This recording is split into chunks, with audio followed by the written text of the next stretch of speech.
पद्धतीने आमची बोलणी व्यवस्थित चाललेली आहेत, झालेली आहेत. जवळपास काँग्रेसची सुद्धा जेव्हा इंडियाची बैठक दिल्लीमध्ये झाली तेव्हा मी स्वतः माझ्यासोबत संजय पण होते, खरगेजी आणि राहुलजींशी बोललेलो आहोत.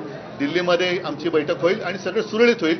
इकडे ज्या काही बातमी येत आहेत त्याच्याकडे कोणी लक्ष देऊ नका, कारण तसं कोणताही निरोप मला त्यांच्या श्रेष्ठींकडनं आलेला नाही. आम्हाला पण तुम्ही मला त्याच्याबद्दल माझ्याकडनं आघाडीमध्ये बिघाडी मी होऊ देणार नाही.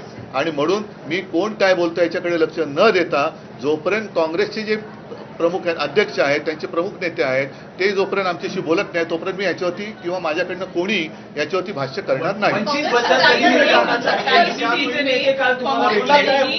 शेयरिंग को लेकर लोकसभा की जो है जिस तरीके के बयान आ रहे हैं, राहुल साहब ने कहा कि हम 23 सीटें जीते पे हमारा दावा नहीं है। मैं अभी जो बात मैंने मराठी में की मैं हिंदी में दोहराता हूँ.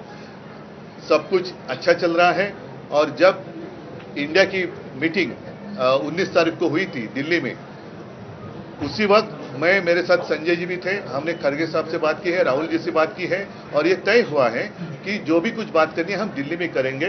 और इसीलिए आज तक किसी ने ऊपर से उनके जो शीर्ष नेता है उनके यहाँ से कोई ऐसा संदेश आया नहीं कि ऐसे होगा वैसे होगा. और इसलिए कोई किसी को कुछ कहना है कहने दो, हमारी ओर से उसके ऊपर कोई टीका टिप्पणी नहीं करेगा. दिल्ली में उसमें कहीं ना कहीं ये तय हुआ है, कहीं ना कहीं आप थी क्या?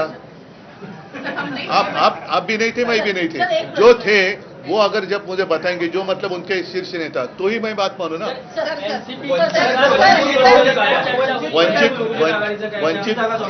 वंचित बरोबर सुद्धा आमची बोलणी सुरू आहे आणि मला वाटतं 1-2 दिवसामध्ये संजय तुम्ही आणि शिवसेनेचे 1-2 नेते, वंचितचे नेते, आमचा प्रयत्न असा आहे की काँग्रेस, राष्ट्रवादी, शिवसेना आणि वंचित अशी एकत्रित एक बैठक आम्ही करण्याचा आमचा प्रयत्न. वेगळा फॉर्म्युला म्हणतात 12